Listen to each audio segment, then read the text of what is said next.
দুপুরের সংবাদে আপনাকে স্বাগতম। প্রথমে জানিয়ে দিচ্ছি সংবাদ শিরোনাম। দেশে উচ্চ রক্তচাপের রোগী প্রায় 5 কোটি। বিশ্ব স্বাস্থ্য সংস্থার প্রতিবেদন। স্বাস্থ্য ব্যবস্থার জন্য দীর্ঘমেয়াদী সংকটের শঙ্কা। মানিকগঞ্জে এনসিপির কর্মকাণ্ড নিয়ে প্রশ্ন। মামলা থেকে আওয়ামী লীগ কর্মীদের নাম বাদ দিতে স্থানীয় 2 নেতার বিরুদ্ধে চাপ প্রয়োগের অভিযোগ। চিকিৎসক সংকটে ধুকে ধুকে চলছে পাবনা মানসিক হাসপাতাল।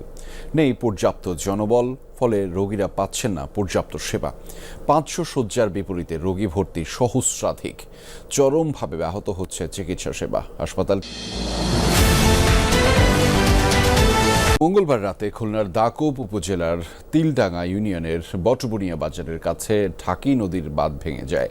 এতে পানিতে তলিয়ে যায় অন্তত 6টি গ্রাম, ভেসে যায় অন্তত অর্ধশত মাছের ঘের ও পুকুর, তলিয়ে যায় প্রায় 3000 বিঘা আমন ধান। স্থানীয়দের অভিযোগ, পানি উন্নয়ন বোর্ডের গাফিলতির কারণে বারবার বাঁধ ভাঙছে। এবার শুনবেন বিস্তারিত।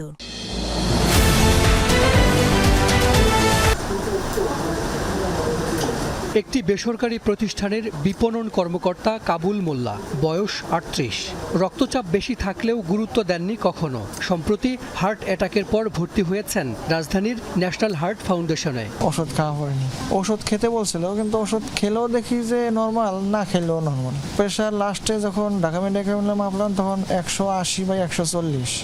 এই হাসপাতালে ব্লাড প্রেশার নিয়ে অবহেলার এমন অনেক গল্প আছে। হার্ট অ্যাটাক হওয়া রোগীদের বড় একটি অংশের রক্তচাপ নিয়ন্ত্রণে নেই। এমন রোগীর সংখ্যা বাড়ছেই।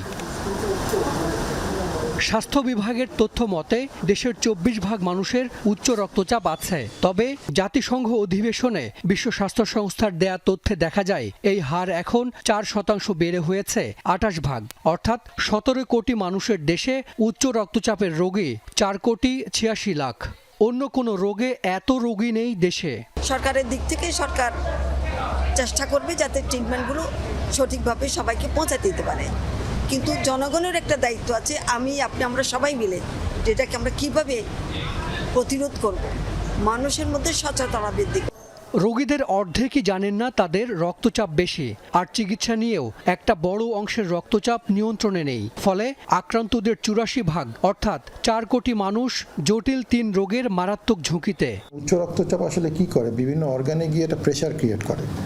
সবচেয়ে বেশি ক্ষতিটা হয় স্ট্রোকে গিয়ে, যে কোনো সময় হেমোরেজিক স্ট্রোক, মানে ওই ধমনীটা ছিঁড়ে গিয়ে স্ট্রোক হতে পারে। তো যে কোনো সময় টাইম বোম হিসাবে মানুষজনের হাঁটাহাঁটি করছে বাকিরা, এবং এটাই আমরা দেখতে পাচ্ছি। হঠাৎ করে স্ট্রোক হচ্ছে, হঠাৎ করে এমআই হচ্ছে, মানে কিছুই ছিল না, জানতো না, ওই সময় স্ট্রোক হচ্ছে। উচ্চ রক্তচাপ নিয়ন্ত্রণে রাখতে একজন রোগীকে দিনে গড়ে 10 টাকার ওষুধ খেতে হয়। সেই হিসেবে 4,86,00,000 মানুষের রক্তচাপ নিয়ন্ত্রণে দৈনিক ব্যয় হবে প্রায় 50 কোটি টাকা। 1/4 বেশি রোগ যদি হাইপারটেনশনের মতো অসংক্রামক রোগে ভোগে, সেই ক্ষেত্রে শুধু এত বিশাল জনবল কার্যক্ষমতা হারায় না, তাদের জন্য তার ফ্যামিলির মধ্যে একটা ইকোনমিক বার্ডেন চলে আসে চিকিৎসার ব্যয় মেটানোর জন্য। এই বিশাল জনবলকে যদি আমরা অসুস্থ রাখি, তাহলে তাদের দেশের ন্যাশনাল জিডিপিতে একটা প্রভাব পড়ে, এবং সেটা অঙ্কের হিসাবে বিশাল। দেশে মোট মৃত্যুর 71%ই অসংক্রামক নানা রোগে। এই হার বেড়েই চলেছে।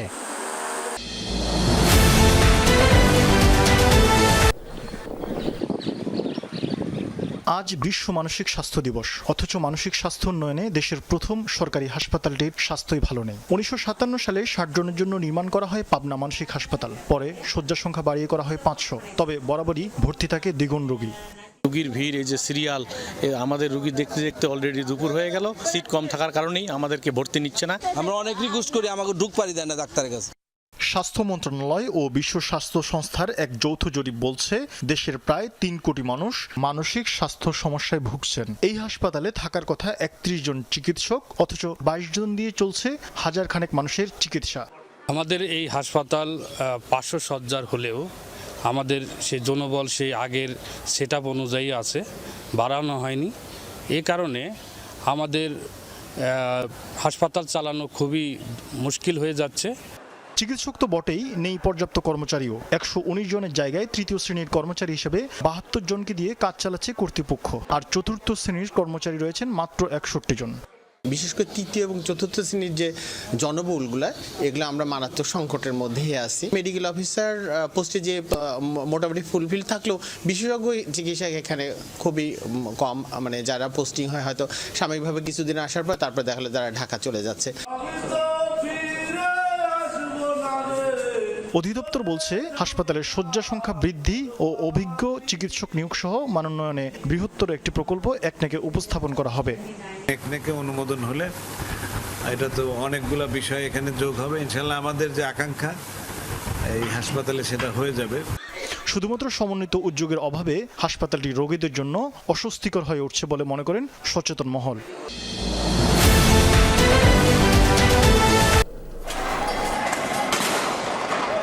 2024-এর 4 আগস্ট ছাত্র জনতার আন্দোলনে গুলি আর হামলার ঘটনা ঘটে মানিকগঞ্জ বাসস্ট্যান্ড এলাকায়।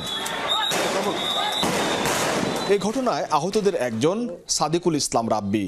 এখনো শরীরে বয়ে বেড়াচ্ছেন 2 শতাধিক রাবার বুলেট। 4 আগস্ট হামলা মামলার বাদী তিনি। অভিযোগ উঠেছে মামলা থেকে জেলা ছাত্রলীগের সাবেক সভাপতি দেওয়ান মতিন সহ আওয়ামী লীগ নেতার নাম বাদ দিতে চাপ দিচ্ছেন এনসিপির স্থানীয় 2 নেতা। রাব্বির দাবি প্রাণনাশের হুমকিতে পালিয়ে বেড়াচ্ছেন তিনি।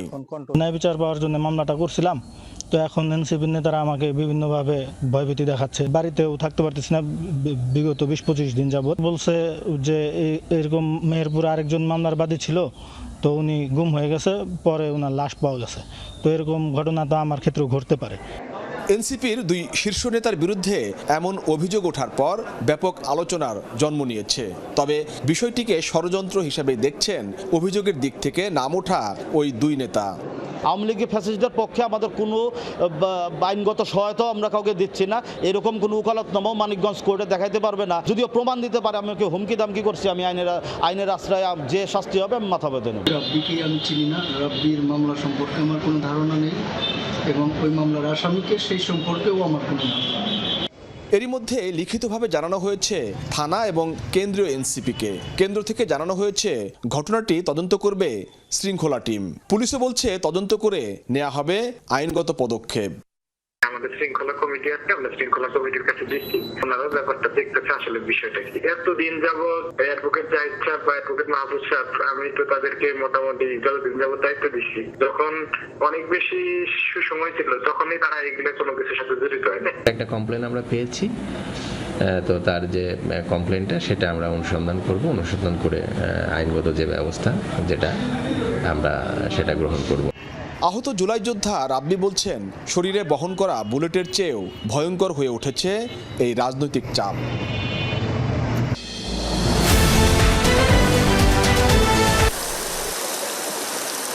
ঘূর্ণিঝড় রিমালের আঘাতে বাঁধ ভেঙেছিল ঠিক এখানেই। সেই ক্ষত কাটিয়ে উঠতে না উঠতেই ফের ভাঙনের কবলে এলাকাবাসী। ঢাকি নদীর ভাঙ্গা বাঁধ দিয়ে 2 দিন ধরে লোকালয়ে পানি ঢুকে তলিয়েছে অন্তত 6টি গ্রাম। গত মঙ্গলবার রাতে খুলনার দাকব উপজেলার তিলডাঙ্গা ইউনিয়নের বটবুনিয়া বাজারের কাছে ঢাকি নদীর বাঁধ ভেঙে যায়। ভেসে যায় অর্ধশত ঘের আর পুকুরের মাছ, প্লাবিত 1000-এর বেশি ঘরবাড়ি, নিমজ্জিত প্রায় 3000 বিঘা আমনের ক্ষেত। স্থানীয়দের অভিযোগ পানি উন্নয়ন বোর্ডের গাফিলতির কারণে বারবার ভাঙছে বাঁধ। আমাদের আর কোনো ফসল আমরা করি না, কিন্তু এই যে ধান তো যদি মার হয়ে যায় আমাদের তো পথে যেয়ে বসতে হবে, মানে এইটা ছাড়া আমাদের কোনো উপায় নেই। আমার থাকবার কোনো জায়গা নেই, গরুগুলো তাই বালির মাঠে আনি রাখিছি। জলে প্লাবিত আমাদের অনেক ক্ষয়ক্ষতি হয়ে গেছে, বছরের একটা ফসল সেটাও আমাদের নষ্ট হয়ে গেছে। 5টা-6টা ওয়ার্ড একবারেই এই পানি প্লাবিত হয়ে গেছে।